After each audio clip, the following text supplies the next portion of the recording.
So the first thing in Analyze I'm going to talk about is statistical process control. And any process has outputs and it's varying dimensions. There's always an average of the output that you're producing. And then there's variation around the average of it. And statistical process control is investigate these variation under a microscope. Basically, you use a microscope looking into it really closely and see if the process is actually in control or not. Okay, now, first of all, we need to types. There's two types. Actually, there's four types of statistical process control chart. So the first, we're gonna address the first two in this lecture, and then the second two, P chart and C chart, in the next lecture. So in this lecture, we focus on X bar chart, which means the average. We see if the variation basically is really look at the value of TAM, the specifications of the product or the outputs you're looking at to consistent with the average value here. Or you can put it as the target value or things like that. So you can really look at, this is the real-time variations of the an output that you measure, for example. So that's the X bar chart. And then we have the R chart, which focus more on the variability of the process. So it's not the real-time value of the X bar chart, of the X bar anymore. It's actually the range of the variation. So each observation that we have in the measurement step, we need to look at the range of it. For example, I observe a stow queue, and then the lowest time to stow a pallet for that stow queue is 120 seconds, for example. And the highest time it takes to stow one pallet in that stow queue is 256. Then it's make one of the range, right? So is the range going to be 256 minus 120, which means it's really give you a measurement of how far away the top and the bottom is. And if the range is too big, as you can expect, it can get far away from the average output right here, which means that the process is not good. So that's why we study the X chart, which take on the real value of the time that it takes to stow each pallet, and then the R chart is the range of time that on average that it takes that pallet to actually looking at these charts. We're going to talk about P and C charts in the next lecture, so don't worry about it for now. Just focus on this. Okay, so in this PowerPoint slide, you can download it, and then you can look at the example to set up X bar chart and R chart manually as well. So you can work on it in your project in the future. I'm gonna show you an example, not from this chart, but an example directly from the stow, from the directed pallet stow example that I've been giving from the beginning of the class, because this has something to do with real life experience as well. And just some notes on these charts. So upper control limit is the limit that if the process is in control, you should not find really any observation above that upper control limit. So it's denoted as UCL, and then X double bar here. When we go into the example, you're gonna see it's more, but it's basically the overall average of all the observation and all the sample. So that's the overall average. A2 is actually a constant that provide in a Six Sigma label, similar here. So you can set up the X bar chart. Similarly for R chart, same thing as well. D4. D4 is something that you can set up from the directly from the constant table as well. I'm going to show you the constant table here in a little bit, so just bear with me. I know it's a lot of math, but once we go to the example, it's going to be much easier to understand.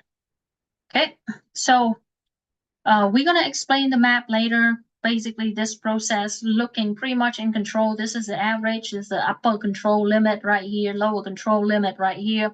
And all the observation of this process is surrounding the line of the average right here, which means the process is in control in this case. Okay, so we can monitor the mean charge as well. This is somehow, if you compare between these two processes, seem like the output of this process is narrower somehow, but for this one, the output is more spread out, which more the range spread out quite a bit more. So you can go through this example and do exactly the step that is suggested in this one. But then we're going to go to the Excels and we're going to have a sample that longer in Excel as well. You have the Excel file from last time to work on that. Similar thing is the R chart is a range with control limit. And then you can plot the data and all that as well. Just go through it yourself one time. And we can go through the lecture and the Excel file as well, so you can take a look at it. Now, once you plot the data, normally if there's a problem in the process, it show up pretty visually, so you can take a look at the visual as well. So that's in control versus out of control. In control mean that there's no points outside the control limit. The number of points above and below the center line is about the same. So you can take a look at those graph again, but here it's like below the average line, fall below the average line, the process is not in statistical control at all. And then this point is also outside the line as well. Most points are near the center line. So if you take a look at earlier process right here, so this one is, these points are really far away from the center line. These points are closer to the center line. So between these two processes, if you look at it, then this one is less control than this one. So it's really visually when you can visualize it. But it is not until you do a real example, a real life thing yourself, that you realize, oh, this is much easier to understand than what it actually was. Okay. So when the process is out of control, is sometimes it's like all of these sometimes is based on subjective judgment, but I do have a rule that I can apply so that you can see a different thing. So I have a rule called the 257 rule. So 2 in a row close to limit, so close to upper control limit or lower control limit, 5 in a row in a trend. So if it's going up and down in a trend, then that means that process has some systemic error in it. And 7 in a row on one side of the center line mean the process is skewed towards one side, towards lower of the average, for example. So 257 rule, if you can look here, so what I say, 2 in a row close to limit. So these doesn't have that, right? But then it also has the 5 in a row in a trend, which is 1, 2, 3, 4, 5 in a trend. It has a problem right here. And then 7 in a row on one side of the chart, which this one is definitely on one side of the chart, like on one side of the average, the mean. So when you interpret control chart 257, it's really kind of not like easy, but it's subjective to you. But if you apply the 257, you should be able to spot out the problem in the process pretty quickly if it's in control or not. So now let's work with our stored dataset data. So let's take a look at the file here. Again, you can download it from Canvas. You can either use the Lecture 8 one, which you might have downloaded last time, or you can use Lecture 9. I double the file just in case you don't have time to manage all of your file, but just open it and start working. Okay. So, and this one, variable control SBC. Now, we talk about this one in the measuring step. And if you zoom out, you can see that, well, we have 30 sample. I sample it 30 times. And I have 25 sample each, okay? I have 25 sample each. So let's set up the X chart first. This is the way I'm going to set up the X chart. So basically, the first thing we need to look at is X bar, right? I have an X bar here. X bar is a big denote, but basically it's the average of that sample. It's the average time it takes to store a palette in that sample that I observed. So basically you can just equal average. You can see it, right? And average from B2 to Z2 right here. No, to AA to, no, to Z2, to Z2. Close the bracket. Yep, to Z2 right here. So you can hover the mouse right at the corner, the down corner of that cell until it's turned into a black plus sign, and then you can drag it all the way down so it's calculate all the average of the X bar. Now, the next thing you need to do is range, right? The range is really simple. If you really look at it, it's only the maximum of B2, max B2 to Z2 minus min B2 to Z2. Close the bracket and you hit enter. And then again, you drag it all the way down. Okay. So now that we have the X bar and range, we can start calculating the X double bar, which means the average of everything, right? So the average of everything is not here yet. So we can go down here to let's say A33. And then we say X bar, right? And then we need to calculate the center line, the UCL upper control limit, and the LCL, the lower control limit. So the center line is basically the average of all the average that we have calculated in AA right here. So average, and then you can drag the mouse to see all of that value, close the bracket, enter, which brings us to 167.6053 seconds. Now, if you don't remember the formula, you can look at the formula back in here again for X bar chart. So that's the R chart. X bar chart UCL. X bar chart is here. So it's X minus I2. So what I usually do so that I don't have to remember too much is click on this.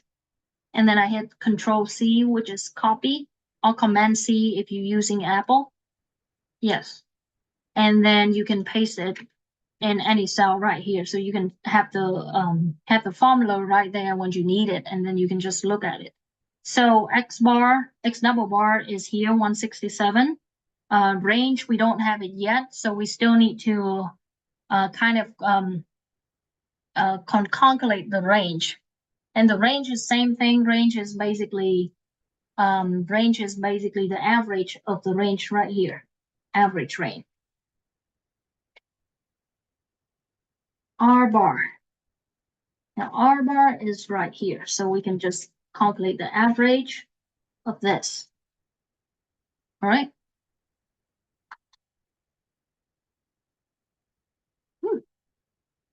I got also 167.7. Interesting. Yes. And then we're going to have something else called A2 in this equation right here. So I denote A2 right here. A2 equal. Yep, A2 right here. And we talk about A2 is a constant. So we can look into the Six Sigma constant charge. Find it on Canvas in the lecture shows. I should include it there already. So find it on Canvas. Any file that you need to download for class should be on Canvas of that week or the lecture. Okay, so A2 right here, sample size. Sample size is basically how many observations that I have. So if you take a look here, I observe 20 observations. So we go all the way down. If we go to the PDF file again, sample size, we go all the way down. A2 is 0.153. Okay, so we have 0.153. Now, if you only observe 5 things during your term, you observe 5 things, then A2 gonna be differently. Okay, so if you observe 5, A2 just gonna be 0.57. So the range gonna be much bigger and things like that. Okay, now you have the upper control limit. We have all the data already. So basically we're gonna be upper control limit gonna be X double bar plus A2 times the range, which is 167. And then if you hit enter, it's going to be 193. Okay, same thing with lower control limit. So the thing with lower control limit is that it needs to be larger than 0, right? Sometimes the value can drop below 0, but most of the time, if you control for X bar, it needs to be below 0. So it's maximum of this or 0, basically. Actually, that's more for the range. But let's calculate the X bar chart first. So LCL is equal to central line, which is X double bar minus A2 times the range. And then you hit enter, it should give you 141 or 90, basically 141. It can be different value when you look at different table as well. So that's A2. That should be a 6 sigma that you're looking at right now. Now that's the central line, that's the A2, all that, and you really need to go for the R chart as well. We haven't mapped anything yet. Let's calculate all thing at once, and then we can go for the R chart. Okay, actually, let's do the X chart first. X chart. Oof.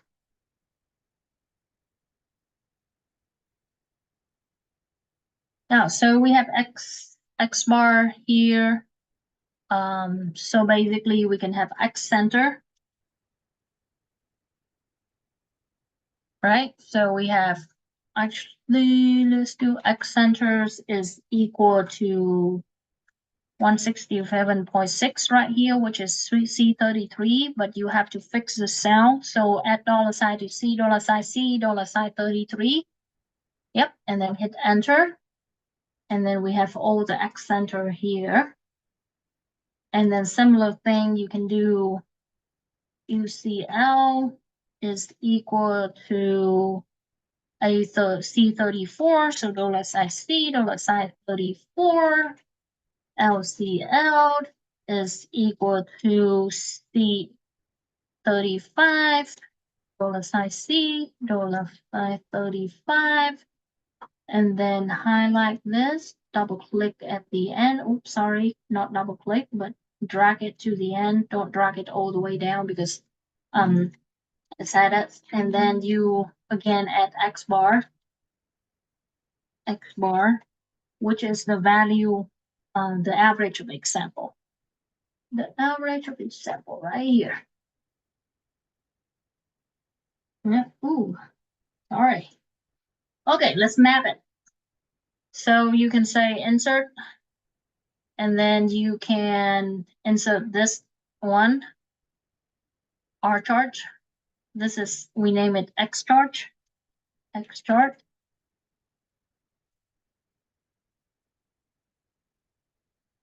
X chart. And you can zoom it in and out, but normally I do format, plot area. And once I format the plot area, I can go to this. Oh, why do I format chart? Oh no, just click on format chart, actually, right here. And then you can see size and scale and height. Let me see. Shadow. Well, anyway, you can pull it out and see the control limit right here. You can deal with the formatting later, but what you can see right here is that you have, this is the actual sample that we observe, and a lot of the sample is outside the limit, which is the upper limit right here, upper control limit, lower control limit right here. They mostly exceeding the upper control limit. So maybe we really need, this process is really out of control. towards the end here, the 257 rule, it seemed like some of them are actually in the trend, even though it's moved up again. So basically, this process is really out of control if you take a look at the X chart. Now, let's put the X chart on one side and calculate the R chart for a little bit. Okay. Now, for the R chart, we have the center line of the R chart. So we have R right here. And then we have the center line, which is basically equal to the R bar right here. Okay. And then we have upper control limit. Again, go back to the PowerPoint file. Go back to the PowerPoint file. And then copy the equation so you don't have to look all the time. That's the R chart. R control limit. Here's the R control. No, that's in the example. This is the R chart variable. So copy it.